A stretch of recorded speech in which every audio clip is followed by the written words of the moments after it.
is Laura Earle, and I'm an independent curator and an artist in Metro Detroit. And in 2022, I curated a show called The Fetish Project that was based off of conversations that several artists and I had about reading the book called Brandsplaining.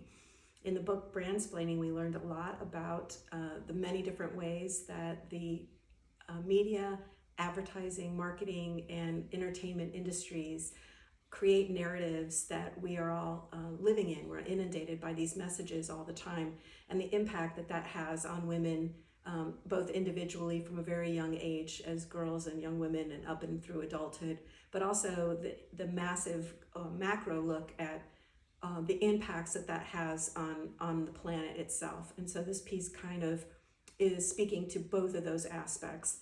The fact that women, because they're trying to become these fantasies, are losing track of who they really are and not really fulfilling who they might naturally have grown up to be without these pervasive influences. So the piece that I'm standing next to consists of a jacket that's like an oversized men's business coat, and in the back between the shoulder blades it erupts into this pollution pipe that spews out all of this material representing the industry that all of this marketing and advertising is supporting. And it speaks specifically to the clothing industry, which of course contributes so massively to so much waste around the world, but it really also speaks to industry in general. The fact that we are not paying attention to where this big project is all headed.